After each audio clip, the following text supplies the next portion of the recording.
All right, Scary Monsters. You know I always gotta do a double on this. This is just too good. And like I said, buy this. Buy this. Get a subscription. Buy this. They deserve it. This is one of the few things that deserves, support, and it's getting support because they're big. They're huge. They're in every Barnes and Noble, right? So now we go to They Live.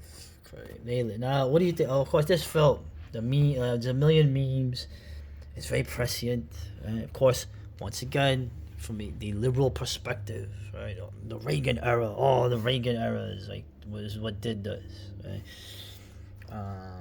In fact, Mr. Carpenter had to elucidate what he meant with this film because some people were using another paradigm metaphor to describe this, and he didn't really appreciate that for good reason, for him. But yeah, this film is just amazing. Especially in Europe, Europe is called Invasion Los Angeles in Europe. Ah, what a gay name title that was.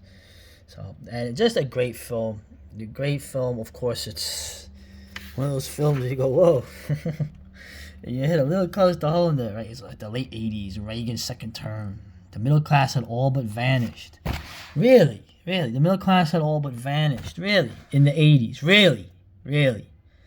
Okay. Now, of course, the divide was being wedged, right, between the super rich and the super poor. Well, how do you explain now? Right? You think the middle class was gone then?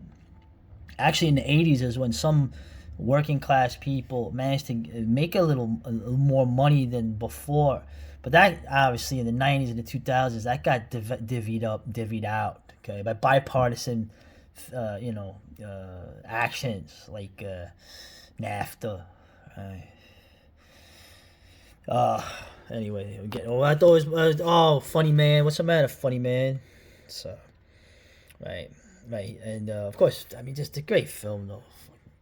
They have like no chance really to survive. Like a lot of his stuff is really hard. Like his films, there's like no way to really win, right? But they do sort of win, right? With the end, what happens. And yeah, I mean, I don't have to say nothing about They Live. So, oh, how clever, right? They Live. And this another thing for Carpenter, to his credit, it is true, right? A lot of his films. It was not a big box office bonanza like Halloween. Remember, he had a bunch of films that like Big Trouble in Little China that didn't really do well in the theaters, right? And then, as with many of his films, its fan base found the film after its release, theatrical release. They saw it on video cassette and cable, like Vampires, man. That film is like people realize what a genius film that is, and it didn't do nothing in the movie theaters. So anyway, this was my late fiance's one of her favorite films. Okay, and I will say it straight up, I'm a Mel Brooks fan. The guy was very talented, very funny. Gene Wilder was a great actor, funny with the a little like almost a psycho anger thing underneath. You could say a lot of things about that maybe, but I still think he was great. So, and of course the whole Marty Feldman, Cloris Leachman. Okay, and of course Terry Garr. Okay, now listen, there he is. Listen, I think it's funny. I don't care. So I don't see anything in there, right? I Mel Brooks. I honestly think, if anything, Mel Brooks helps give away the game a little bit. Okay, in making a film called The Producers in the late '60s. Well, let's just say if everything had happened the way things have been said, how you would never make a film like that, wouldn't you? Would you? Leave that alone. Talking about this film. So many funny scenes in it, and the thing is that when you watch the film, it's not just like, let's make fun of Frankenstein. It's a love letter to these old Universal films. It's very clear that everyone involved, at least the Brooks and Wilder, were fans of those films, because Brooks would have been like a teenager when they came out. Wilder would have been a little kid, probably maybe watching them in the 50s. So, and it's just they did everything right. They when they were writing the script, they ordered a pot of Earl Grey tea and English biscuits to get into the old English feeling. So of course it takes place in Middle Europe. I get the character right. They make a good point. The film is sort of based on the third film. Was it Son of Frankenstein, right? And little elements there. You know, I just remember freaking Gene Hackman's The Blind Man and the Madeline Kahn. Madeline Kahn was gorgeous. I'm sorry. I thought Terry Garr was gorgeous too. I just like I don't know. I just my fiance loved this movie, you know, and just like all the one liners. It's like I got a brain. What does it say? Abby. The name's Abby Normal. It's like, you know, it's like damn your eyes. Too late. Yeah. If science teaches us anything, is to take success and failure with quiet dignity and grace. Right? This is after he can't. The creature doesn't, come to life, and he's like, and he goes, "You son of a bitch! I can't do this to me! Like, I don't want to live. I don't want to live." And then he's like, "Quiet dignity and grace," and he rolls his big ass eyes. There's just too many funny scenes in this movie. My fiance, she knew every line, and her other favorite film was a Mel Brooks film too. It was called Blazing Saddles. Okay, she is sorely missed, as you can tell. So, Killer Clowns from Outer Space. Now, it's funny. These brothers, they were an effects team. It was sort of like, if you could think of like Terrifier, where the idea is that you have guys who are special effects dudes, and they said, "Hey, let's make a film." Oh man, this is a great film, man. This is great. This is funny, but it's not like, oh, it's ridiculous. No, they're funny. The stuff they do to the townspeople is funny, but they fuck them up really bad. Like, these things are no joke, you know. And you know, they didn't really do any other. The Chiodo brothers, I don't think they ever did any other movies. I remember there was a metalcore band named Chiodos. They kind of sucked, but like the whole idea of like, you think they would have been able to do more, but back then it wasn't like now. I mean, Damien Leone is a guy that couldn't have done all this stuff without the digital technology, where you can film something that looks good on video for practically nothing now. So, Beetlejuice. You know what? I'll say I'm not a fan of Beetlejuice. Okay, and I remember I saw Beetlejuice with my dad in the movie theater that's gone now. Because he was going to say, "Hey, I'll take you to a movie. What movie you want to see?" Well, it's obvious what movie I wanted to see. I wanted to see Police Academy 4, right? But Police Academy 4 was sold out, right? So instead, the other one playing was Beetlejuice. I remember watching this film, and I was like, I didn't know what the fuck was going on. And my dad was just like, "This is a very stupid movie." And my father was right. However, I won't lie. I did think the dark-haired, now we call her gothy chick, right? This Winona Ryder. I know. And I was like, wow, you like all... listen, I don't care. She was cute. I thought she was cute. And I was attracted to the goth girl even back then, when they didn't even know what the hell one was. Right? Right. Abbott and Costello meet Dr. Jekyll and Mr. Hyde. With all the horror ones they made, obviously Abbott and Costello meet Frankenstein is great. I would argue, though, that this is probably even better. This is probably the best. Abbott and Costello meet, the Universal horror monster.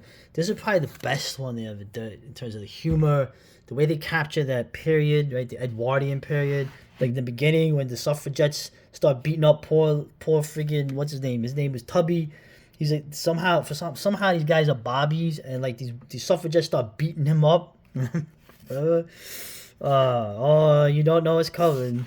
Right? And like Boris Karloff, right, distinguished, and like this is the best horror movie they did, and once again everything was straight. The horror was real, right?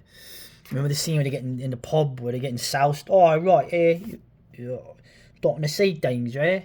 And you see like he's like, oh, you're drunk. You had too much to drink, mate. It's like, yeah, it's like, no, the guy's actually turning into it. Of course, they don't really have an accent, but whatever, man. So, look at this. Yeah. So, and the ending. I remember the ending. I was like, oh Jesus. I didn't even know. I was a kid. I didn't know why they all turned into, Dr. Hyde creatures. But now I saw it recently again, at Guru Rick's place, and now I remember why. So anyway, just getting through here. I remember this when this came out. It's supposed to be like a documentary film crew with the actual like killer, like like Michael Myers or Jason, and how he goes about doing stuff. So this person gives it a good thing. I don't know. I mean, check it out. I don't know who has the time. All right. Student bodies. Man. I have a copy of this. I need to watch it again, but I remember watching this back in the day. Oh, this was a funny movie, and it's weird because it's hilarious. It's very offensive, which is to say, yeah, it's good. Right? And it's also at the end is weird because it turns and then becomes like a real horror movie at the end where it's like scary. Right? You had all these films like Saturday the 14th. I remember this one too. And you had was it Wacko? Remember Wacko? That was Dice. Hey, this guy over here. Look at this guy from New York. He's Italian. He's an Italian guy, just like the fonts. Fucking. But Student Bodies is freaking hot, dude. This film, you could probably watch it for free somewhere. It's just funny, man. It's just funny. I just remember the gym teacher making the horse end bookends. He was obsessed with making horse end bookends. I don't know. Someone gets killed with an eggplant. It's just and then the funny scene when the football team of the school, they're playing like their rivals who are all these big black dudes, and they just kill these like much smaller kids. And then the one kid goes up to the quarterback that has the possession of the ball, and he's like, hey, yo, what's up, brother? Hey, man, yo. He starts high jiving and stuff. And then he gets past him and he runs to the touchdown. Oh, I'm having too much fun. And Saturday 14th was actually a weird film because it was like it seemed like a kid's film, but it was kind of violent. They ripped the cop's head off, whatever. It's just kind of weird, but it was fun. So, and then this I never heard of. Hysterical. Does anybody remember the Hudson Brothers? No, I don't. Actually, I don't. I don't remember the Hudson Brothers, and I don't remember this film. Something to look at, I guess. And I remember these films. What's this? I remember this one. Man, God, Gina Davis. Look how freaking hot she was. Once again, it's like, hey, I like these women with the dark hair and like gothy kind of things, So luckily she's with Jeff Goldblum, just like in The Fly. And in terms of did I see this? I don't think I did. So anyway, I have no desire to see Bubba Hotep. I think I would. I don't know. So now we're getting out of the comedy. We're gonna wrap this up with some of the trilogy of terror, the whole folk horror. Right? It's a genre that's been made up after the fact. I mean, now they're making like dedicated ones, but I've only seen Blood on Satan's Claw, which is a brilliant film. Of course, they mention it gets confusing. Well, it gets confusing because the film is supposed to be, right? It was originally an anthology. That's why it doesn't make a lot of sense in some ways. Like, there's a lot of elements in it, but man, what this reviewer said, I'm gonna verify. This is one of the most beautifully filmed horror features, right? Alongside Lost for a Vampire and Jonathan. I still have to see that. Filmed mostly outdoors, the appealing painterly visual punches far above their weight with well-composed shots of misty forests, hazy fields, and quaint farms. Any student of cinematography would do well to study this film. Well, I mean, Blood of Satan's Claw. Also, it's great. It's kind of like there's a like a Witchfinder General sort of feel going through this. Now, Cry of the Banshee, I haven't seen that. Gordon Hessler directed. I have not seen it. Christopher Wicking, I like his writing. He has a very bleak kind of style that's very gothic that I like, but I have not seen Cry of the Banshee. So, and I know it's free on YouTube somewhere, and I've never seen this Russian film back when it was still the Soviet Union. This famous film, of course, I think it's based on a Gogol thing, but like the special effects in this, it's supposed to be amazing. So, during the Soviet shakeups in culture, right? The era came to an era of artistic freedom. Unfortunately, this era came to an abrupt end with the occupation of Czechoslovakia and a renewed campaign against the liberalization of Soviet culture. Well, I like the writing too. I like how it goes. history has proven that Marx's vision of an egalitarian utopia is unobtainable. Oh, what are you, a friggin' member of the Heritage Foundation? It inevitably creates an oligarchy more oppressive to the proletariat than the bourgeoisie it vilifies. Bingo, bingo.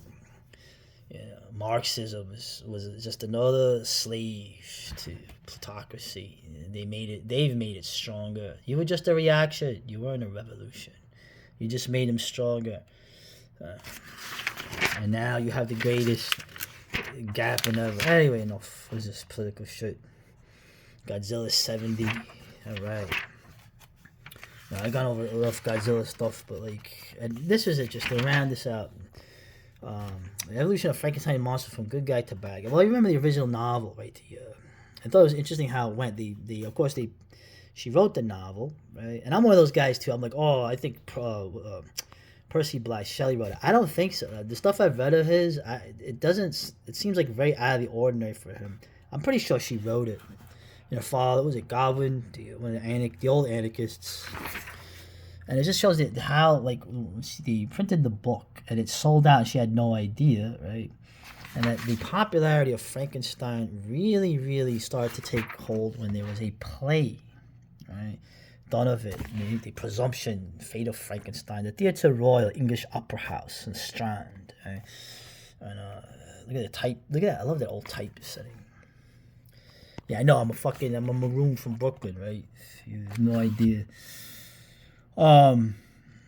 It's just interesting how the 1890 issue, they had a magazine. They already had magazines back there for the few people that could read, right, and afford it.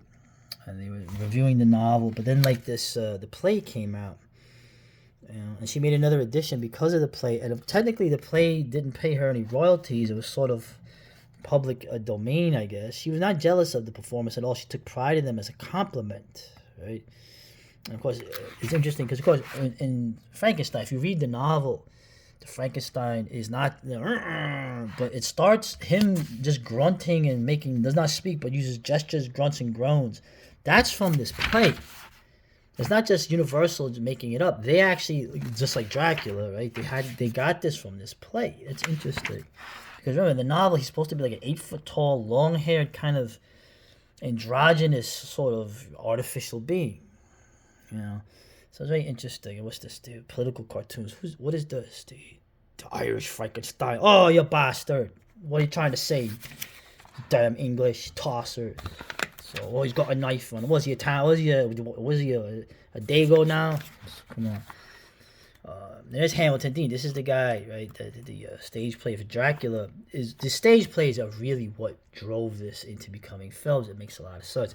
And of course, the famous Edison one. This is fucking great. Excuse my language. The Edison Frankenstein is amazing. I remember seeing pictures of it. What a creepy looking Frankenstein. And when you actually watch it, it really was like, wow, really good job for 10 minutes. 10-minute film. And it is interesting too how this was a lost film until I think the 70s. Interesting. And this film, I'm not more on this later, man. This was a brilliant film, man. The TV film, Frankenstein: A True Story. This was really good. Anyway, we went way over the schedule here. I don't care, man. You know what? It's that time of year. Actually, every time. It's that time of year. It's even more than usual. So, Scary Monsters. I cannot recommend this enough.